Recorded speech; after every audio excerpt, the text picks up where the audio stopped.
Welcome to this Friday's live stream here on Townsend's. I am John Townsend, your host, and I've got some other guys behind the scenes. Aaron's on the console, running the computers and all that good stuff, and making sure the live stream still works. And we don't have Kyle in the hot seat. We've got Ryan doing double duty. He's keeping me in line, and he's doing the questions today. So busy. There you go. He's back there. Super quick housekeeping. Super Chat is running. So if you want to help us out with Super Chat, that is up and running. Also, lots of folks who help support us on Patreon. I'm going to read some Patreon names later on.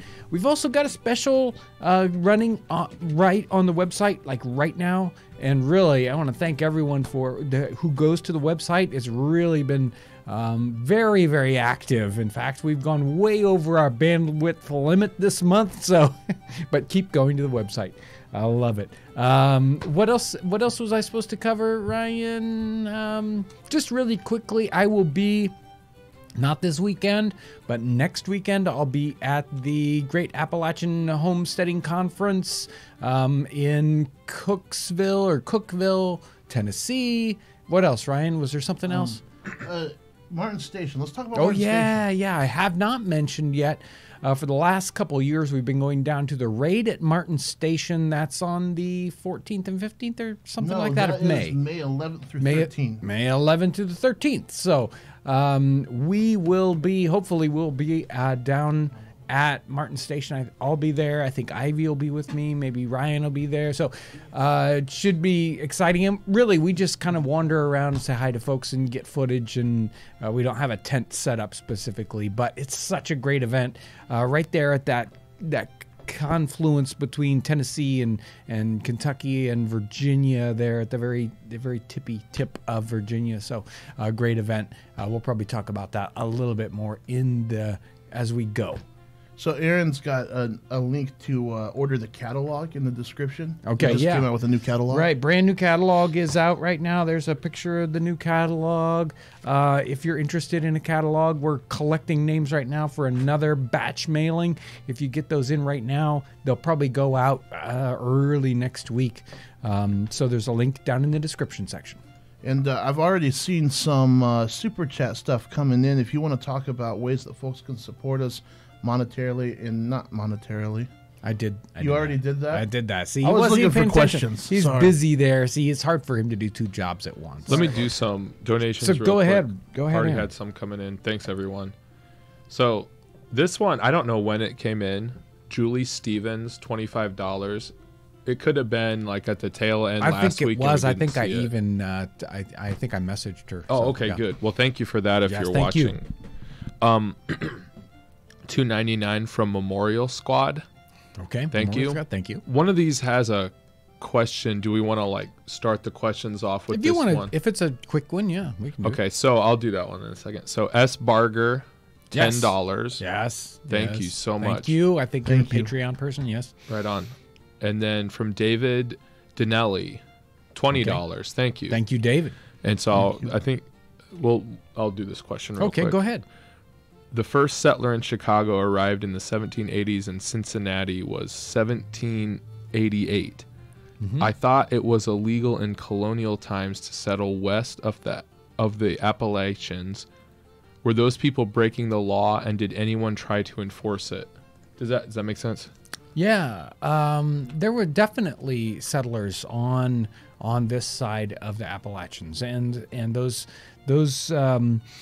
I mean, like Kentucky area, that's definitely on that side. The problem is, part of it had to do with who owns the land, and even what nations kind of holding, owning the land. But there were certainly things going on there, people in settling kind of situations that were on this side of the mountains. The legalities of it, I don't know if I could, it's probably really is different depending on where you're at. And about how you would, I don't think there's a whole lot of that going on. Let's say people enforcing those kind of laws, because they kind of enforced themselves, because it was very dangerous to be settling in these areas, because the Native Americans, different areas, thought, hey, we own this, you can't just settle here. And they enforced that. So that's the quick answer there. Real quick, $5 from Kayla May. Thank you. Thank you so much. That's it for donations for right now. That's it for the donations. So this week we didn't have like a topic right up the top, did we? No, we didn't actually call it a topic. I've got a couple of topics that I want to kind of get into a little bit. Some of them are interesting and sort of a build off of a previous episode that we did. Let me dig around in here. I didn't sort my papers very well this week, so you'll have to forgive me with that. But one of the topics that we talked about probably a month ago was crime and punishment, and I probably actually related the concept of transportation as a crime, or as a sentence to a crime. And one of the great places that you can go digging right now, you can go online and you can go over to the Old Bailey site. And that's where the Old Bailey is, like a courthouse area or a court in London. And they've got the Old Bailey records going all the way back into the 17th century. And they're very, very interesting reading. So you have the testimony and everything about what's happening with these court cases. And I specifically did a little research and kind of it's got a great little search engine. So you can search for particular kinds of offenses, or like the level of crime, or what the sentence was, the year, and even different kinds of keywords you want to pop up. So I went for a couple of kind of topics when I did searching, and kind of theme popped up. So I thought it was really interesting. I was looking for people that were transported and how little of an offense sent them to 7 years hard labor in, say, the New World in North America. And wow, it did not take much to send someone over. Let's see. Here's Thomas Welch. Let's see. Was this the guy? Yeah. Thomas Welch, 1770. This happens to somebody else. He's on the wharf, or he's on the quay, pier area, and this guy, he was found with 2.5 pounds of raisins in a stocking. And he's, they capture him with these raisins stuffed in a sock, and he goes in front of the court, and his defense was, I saw them lying on the ground and I picked them up. 7 years hard labor in North America. And sometimes there'll be people that were just like pickpockets. You'll lose a handkerchief, a linen hanky. Well, transported, too bad for you. These guys, they broke into a house and stole 2 cheeses. So they stole 2 cheese wheels worth, I think cheeses were kind of worth a lot. I think there were 10 shillings worth of, 10 shillings worth of cheese. Got them transported.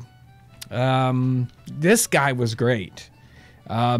This person's taking this sugar to the to the pier to be shipped off. He's got this guy with a wheelbarrow with these giant loaves of sugar. And sugar in the time period wasn't like granulated in a bag, but it was in these hard, giant cones, sort of funnel-shaped pieces of hard sugar.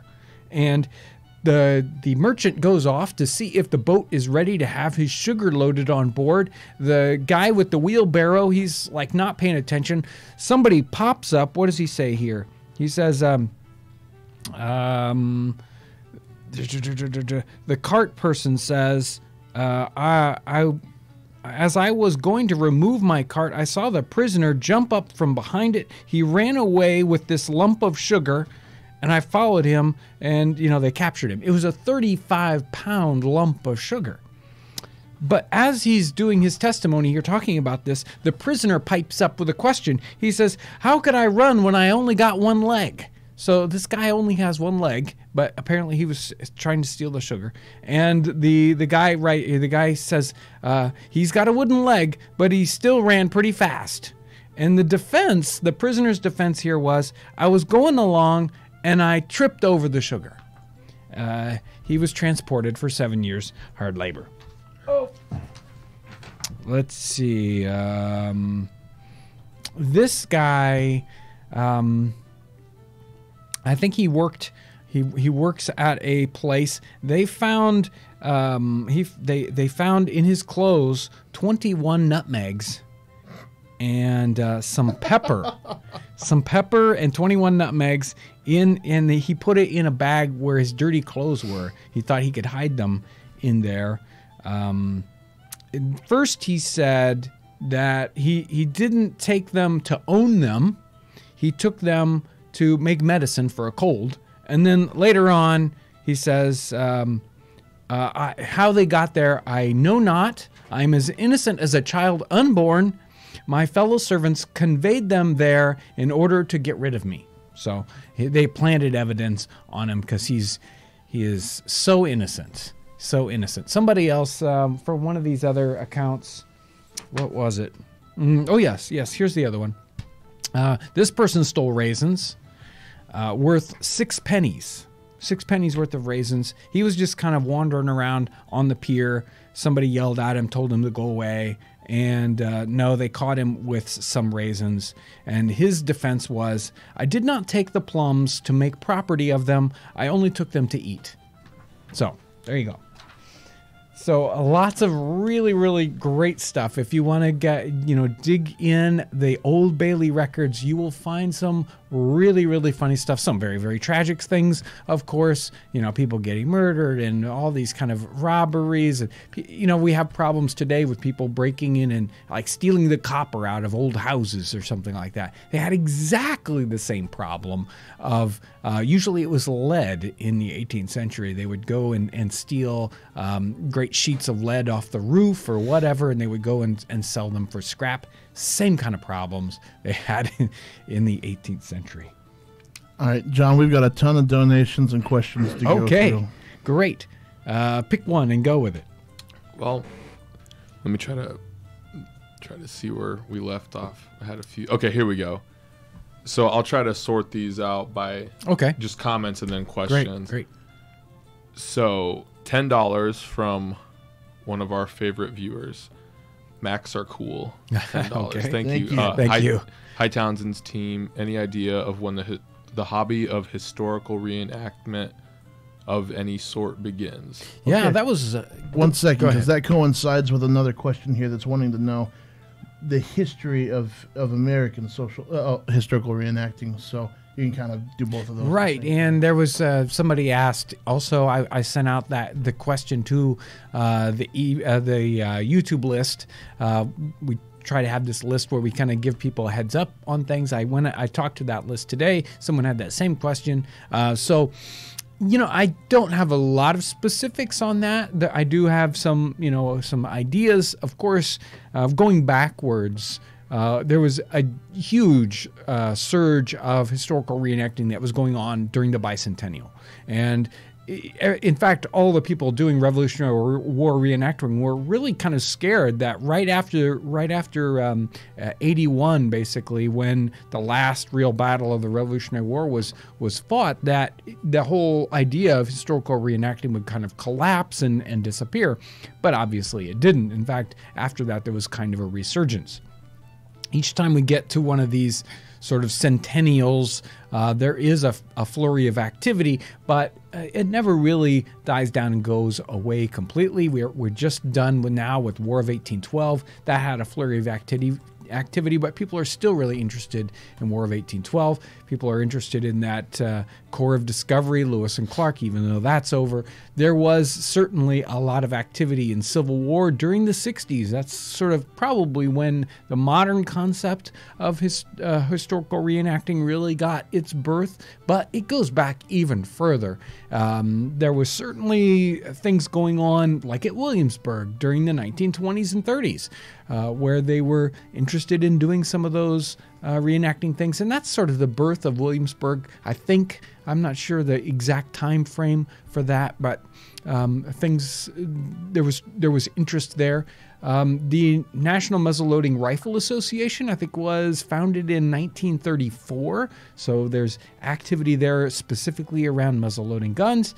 And there was, during the centennial, 100 years after the Revolution, in 1876, there was interest and activity and people dressing up. It might not have looked exactly the way reenacting happens today, but there's always been a bit of that kind of reenactment thing going on.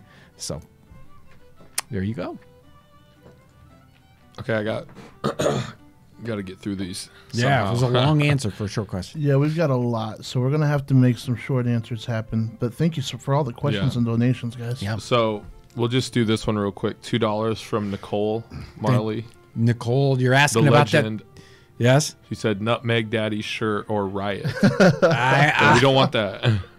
Well, one thing, we were talking about that a little bit, how we might be able to do that. But on the special this week is a nutmeg mug, and then Right. do we want to talk about that real quick or keep doing donations?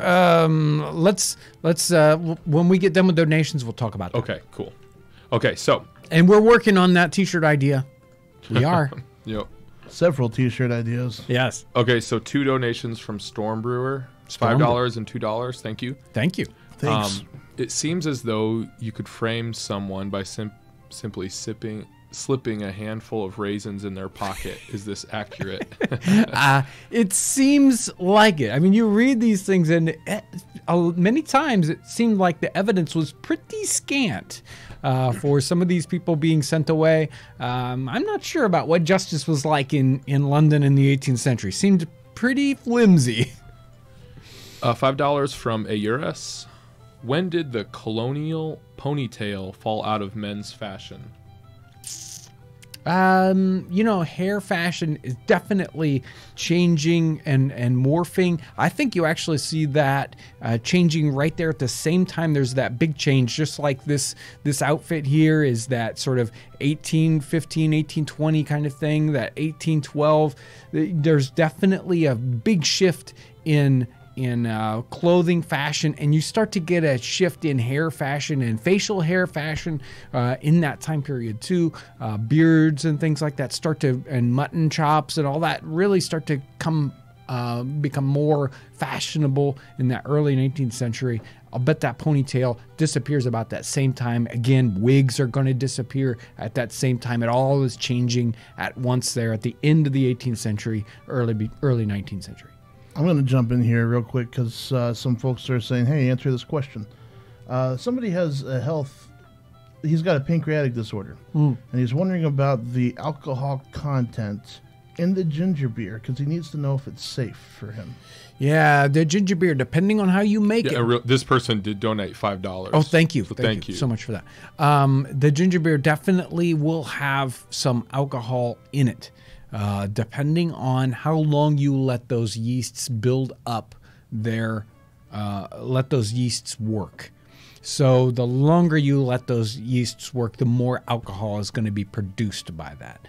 If you make it a very, very green beer, in other words, here are the sugars, I'm putting in the flavors, I'm putting in the ginger, I put in the yeast, and it starts to carbonate right away, and you cork that right up, and you don't let that go very long, then you'll have a very, very small quantity of alcohol in that, just enough basically to carbonate that, and even to a low level, you're only going to have a very small quantity of alcohol. If you let that go, you're going to get 3 or 4% like a real beer, depending on how much sugar there is for the yeast to eat.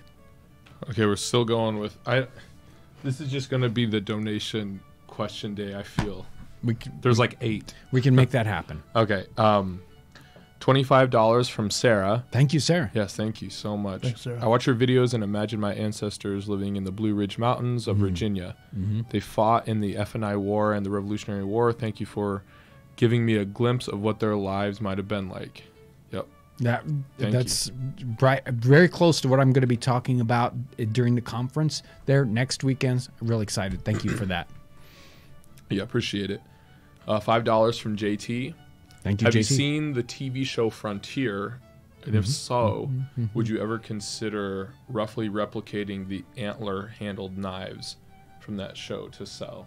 I'm not sure which show. I'm pretty sure I know what kind of knife he's talking about. Yeah. Though. Well, antler-handled knives. I mean, we actually did an episode where we took the patch knife we do, and we did an antler handle for that. But you're probably thinking of a bigger version, right? Maybe like a hunting knife.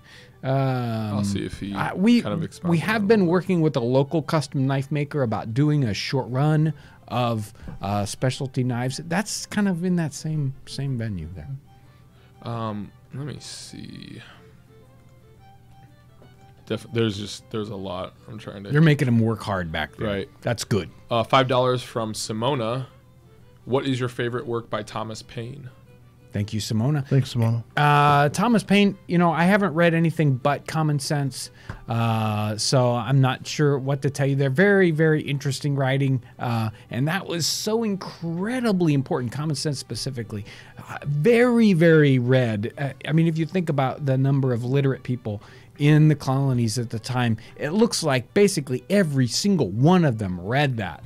It was just such such an important piece for that time period. Do we got any questions, Ryan? Yeah, are you done with donations? Let me check. I was doing them out of order. Okay, so now. in the meantime, somebody's Yeah. asking, when are we ever going to see John wearing a powdered wig? That is a good question. Is it going to happen? Well, I suppose. I don't know. You gotta if you got a wig, you gotta get all new hats. Because none of your hats are gonna work if you got a wig. And some folks, if you've got a big head and you wear a wig, you gotta have a monster hat. So there's another question on here, and she says she's wondering how well their aprons will fit a big girl like me. Can we talk about the sizes that the clothing go to, some in our catalog? Yeah, normally that's generally not an issue with just about anything that we've got. Our clothing ranges really are go all the way, pretty small, pretty big pieces. I don't know how to say it like that. I'd say it better than that. The aprons are usually very generous. The shirts are always generous. That's a standard design for the 18th century. There's a lot of room in shirts, a lot of room in a lot of the clothing. So generally, it's not an issue. And then muggles are cool. They comment a lot. What? I love that. Muggles are cool. Oh yeah. Are cool too. Excuse me. Is it true that they had IQ tests for immigrants, or was that later? Oh, that would have been much later. You don't have anything like that going on in the 18th century. Generally, it's like, we'll take whatever you send us, and I mean, even to the point of sending transported prisoners. And then somebody asked, "Hey, John, what do you think you would be doing if Townsend's didn't work out? What was your dream as a child?" I went to college for a while for electrical engineering. but I've always been interested in history and all that kind of stuff. Me, I get excited about just about anything, and so I could end up doing anything, computers or, video work. It doesn't really matter. But I really enjoy what I do because I get to get interested in all the different facets of 18th century life, and that leads you into all kinds of trades and skills, art and music, and it just goes on and on. So it's one of those fields where you can always find something that interests you. Well, do we want to do the? Let's talk about this for a second. Yeah. So the special this week, we don't always have a special, but this week we do. We thought we would. Yeah, we'll pull out a special. So we've got the nutmeg mugs that we currently have in stock. So this has got the Townsend's logo on this side, and they're of course nutmeg colored. So, and then it's got the nutmeg meme here. Nutmeg, it's a verb to flavor literally anything to 100%. John found the drink to be lacking in flavor, so he decided to nutmeg it heavily. And to go along with that, we've got our newly revised pocket spice kit here that has all these spices in there, and we've just recently added nutmeg to the selection. So we've got a special price on these two guys. Put together, you get the mug, you get the spice kit, because you need to have nutmeg along when you're making drinks. And so those are a special price. There's a link in the description section. You can go check that out. It's right at the top of the description box. Hey, while we're doing this sort of thing, let's go ahead and talk about Instagram. Yeah, every week we pick out a winner on Instagram for a live stream, and although we'll have to talk about next week.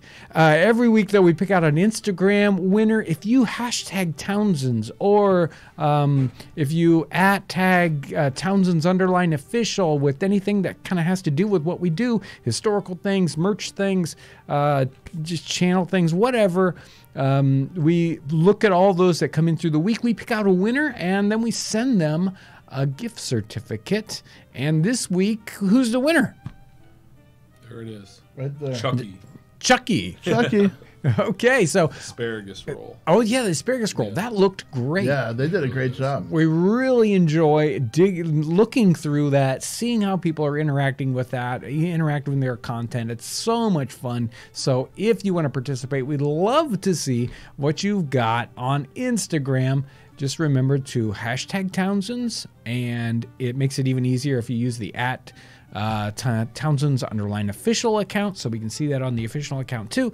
And we really enjoy that. Thank you so much, Chucky. It was Chucky, right? Well, the last name is he can't pronounce it. He doesn't know how to. I've already messed people's last names. We try not to do a whole lot of last names around. Thank you so much for fools of participating that way. It's fun. Instagram is fun. Just pictures, and it doesn't have a lot of like so many other things do. So you sent me some artwork. Yeah. So one of the questions I got that came in from the YouTube list, the folks that are subscribed to that. Yeah.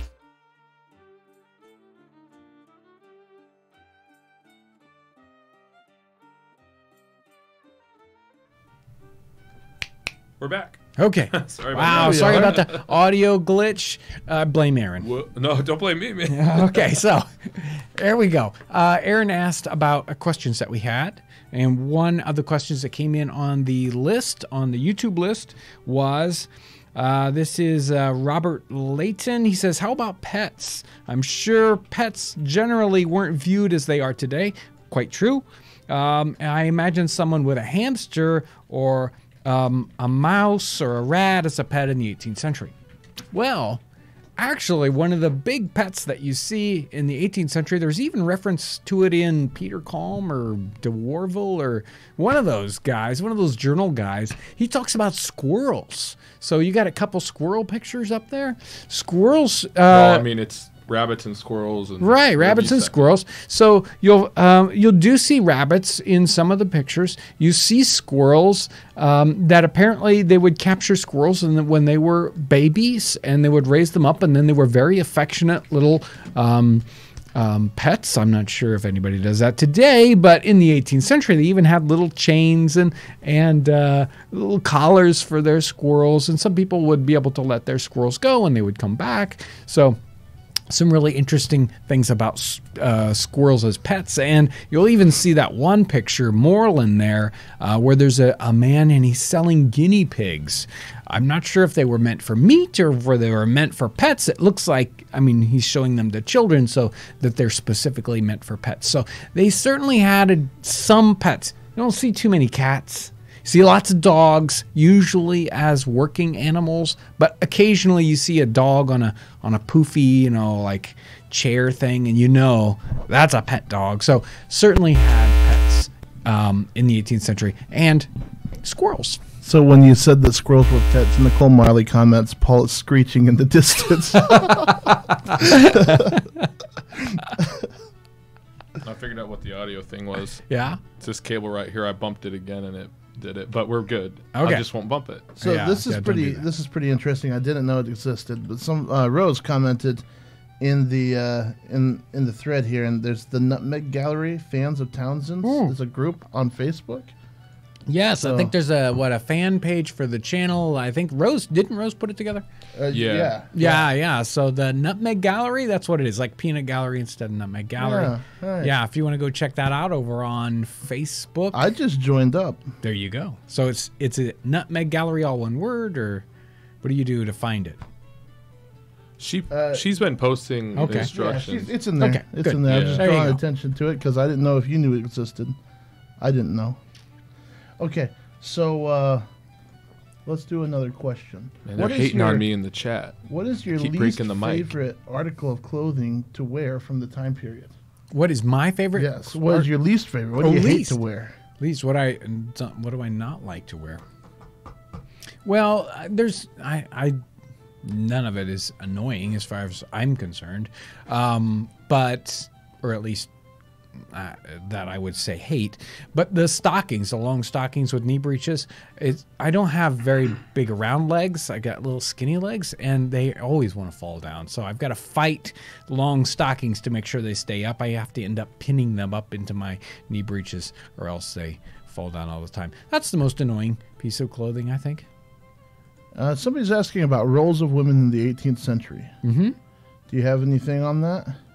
Like, what do you mean? That's all they gave us. Roles of women. What Women were had all doing? kinds of roles in the 18th century, and sometimes they were roles that you wouldn't necessarily expect. Obviously, typical domestic roles, which it's like mothers and cooks and housekeepers and all that good stuff. But they also showed up in other situations. Shopkeepers, certainly working in certain industries more than others. And there's like one account of a woman who was very famous for being a butcher and then a surgeon, because that was kind of a connection. Once you know how to cut animals open, you might become good at helping people by cutting them open. Anyway, so those are the quick, typical female roles. How about, what do you know about Norwegian immigrants in the 18th century? In the 18th century, in Norwegian specifically, there's certainly a quantity of Swedish immigration and but I'm not sure about Norway in the 18th century and where that would be kind of concentrated. Undoubtedly, there are pockets. Each one of those countries, even though they didn't, have a specific colony, people from those places tended to congregate in different, they would, as a community, would kind of go and end up in one specific place. I'm not sure about Norwegians. And on the women's roles in the 18th century, don't we have some books what's that 3-part series of women in the 18th century? What's that? There is one of the new books that we've been printing. Right here. Here's one of them. Women of the American Revolution. It's a 3-volume set that talks about specific sort of women heroes during the Revolutionary War, and most of those are domestic stories. Although there are some stories of women fighting in the forces in the army. They would disguise themselves as men and fight alongside men. And there's some great stories within that series of books. So there's a bunch about women and what it was like during the Revolutionary War time period. You've had a real surge in subscribers in the past couple of months. Get that mic. Hello, can you hear me? There you Okay. go. You've had a real surge of subscribers in the last couple of months. What do you attribute that to? Specifically, do you think that there is an increase in things of history? It's YouTube. You cannot bet what's going to happen on YouTube at any one particular time. YouTube does its thing, and one of our videos will get popular, and then YouTube will start to share it more and more. Sometimes we'll have a particular place pick up and talk about our video, and there'll be a surge. What was it, Unboxing Therapy? Yeah, Unbox Therapy featured a Unbox video of ours. Therapy talked about one of, I think, during the macaroni and cheese yeah. episode. Well, that one somehow ended up in trending, and I think he saw it in there. That Right. was one we didn't even Right. So imagine. there'll be different folks that will talk about our channel at different times, and there'll be these surges. And sometimes it's just random. You just never know when it's going to happen. And so that's why we just keep doing what we do. And occasionally, even the blind pig finds an acorn. So there you go. All right. What about hot food in the 18th century? Spicy peppers. Do you see a whole lot of that? You'll see lots of references to cayenne. And even George Washington grew several different varieties of hot peppers right there at Mount Vernon. All right. Boy, it got quiet all of a sudden. Yeah, I'm looking through these guys. Well, let me look and see what I've got here. Yeah. So we talked about the pets. I didn't have, somebody's asking about specifically preservation techniques. I can't really speak to that besides what I've already done in videos. Here's somebody asking about regional food favorites. That's without having a lot of research. That's a little bit hard to talk about specifically, but you can definitely connect up these regional food issues with the idea of what kind of different cultures are in those different regions. Just like the person asked about Norwegians and immigrating. If you've got these pockets, you will also have specialties of that culture kind of bleeding through into that region and making regional kind of specialties. So if you want to know about regional dishes, you find out what cultures are kind of highlighted in that area, and then you're going to find that blend of American and that culture and those specialties happening there. What you got for me, Ryan? Oh, He's working hard. No, okay. I can keep going. did they have retro trends like dressing and engaging in art culture of the recent past decades? You'll see, especially in the artwork, them making fun of past clothing trends and what's just out of fashion. And you'll also see them using old fashions in art to say things about different cultures, especially if you look at something like the English caricature cartoons happening in the 18th century, and different cultures are sort of portrayed as people in different outfits. It would be shorthand for this is a Dutchman, right? And he's wearing 100-year-old out-of-date clothing. And you'd see, oh, this person is American, and they're actually dressed like an American Indian or something like that. Very typical for the caricature. But I'm not sure what's happening about picking up old fashions. I think they just, sometimes you'll have, how about this for an example? The whole change in women's dress, the empire dresses, are really a throwback to sort of Grecian outfits. So there is a little bit of that, certainly, and that's one of those probably biggest fashion changes where you go from the weird, stodgy, heavy dresses of the 18th century to these light, diaphanous dresses of the early 19th century. That is definitely a throwback to earlier clothing styles, much earlier. So, just to address this, somebody named Connie was maybe banned, but that's my fault on accident because I'm not used to clicking around on this thing. This is Kyle's job. So sorry about that. If I accidentally She's banned you, not. Connie, I didn't mean to. She's not. She's in the. Oh, okay. Great. I think one of her questions got deleted on accident or something. Oh, yeah. Sorry. I'm clicking like a mad person, and I don't really know what I'm doing necessarily. I'm going to have to dock his pay. Oh, Yes. no. Since you went to school for electrical engineering, would you ever do a video replicating how experiments in electricity would have been conducted in the Oh, time man. period? Wouldn't that be hilarious? Oh, that sounds like a lot of fun. I used to make, like Civil War style batteries with copper sulfate and zinc and copper plates and stuff like that. So, yeah, maybe we'll have to get Ben Franklin in here, do a little bit of electrical experimentation. I'm not going to hold on to the wires. I'll let somebody else get shocked. All right. And have you considered... Oh, I'm sorry, just a second. Have you considered more historical homebrewing vids on the channel? Yeah, in fact, I'm kind of working on the thoughts for a spruce beer right now. Looks like a fun episode to do, and very, very popular. See spruce beer pop up where almost nothing else does.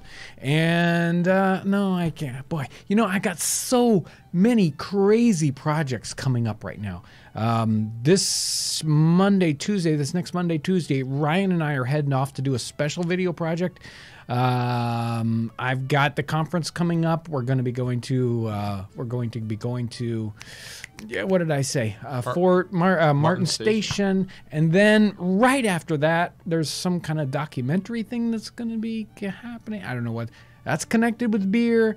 And then I've got another great big project that we're starting to get the materials for that's going to be happening very shortly. So the American Frontier series, we've got more and more happening with that. We just went up to Michigan to connect with Tillers International about possibly doing some episodes up there. So, whoa, it's getting really, really busy.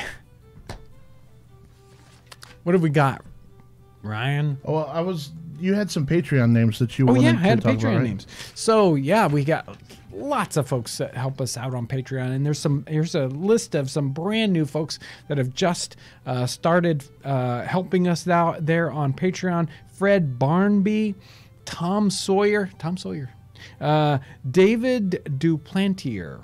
Let's see, John Bertels, Terry Jenkins, Michael Fernholtz. I really want to thank everybody who helps us out on Patreon. It's just another way that people can kind of consistently help support us, and that really lets us do special things that we just plain couldn't afford to do any other way. Part of this is helping us go up to Tillers International. We'll probably do some talking about that specifically. I got some B-roll. We talked about it. There's so many great episodes that we could do up there.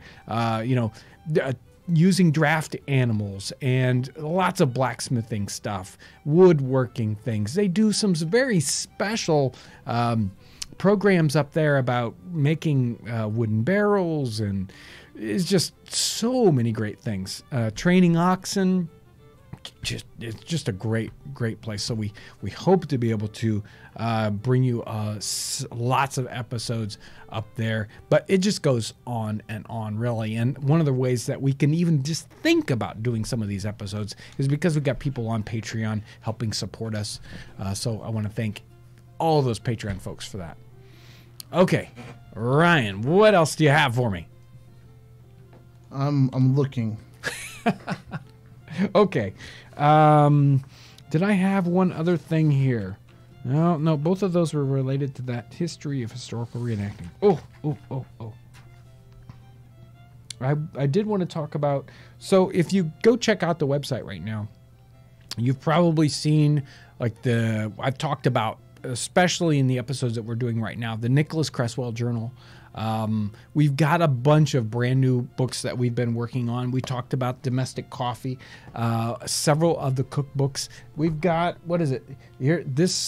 Here's one of the new cookbooks that's out now. That's on the website. If you're interested in 18th century cooking, last last year, probably 2 or 3 months ago. I did a whole series, a couple, 3 or 4 episodes that the recipes came out of this one. I think even macaroni and cheese came out of this one. This one's the Universal Cook, and look, it is done by John Townsend.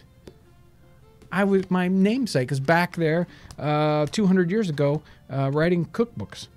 So there's always, and we've got a bunch of them. Fraser's cookbook. I think we're working on Charlotte Mason's cookbook, and there's several others. So there's the London Cook Farley. We've used that in a bunch of episodes. So we're working on bringing a bunch of these into print so that it's a lot easier to do these research, and because most of these or all of these are available online, but it's so much easier to have a printed version of a cookbook and to go through it, write notes in it.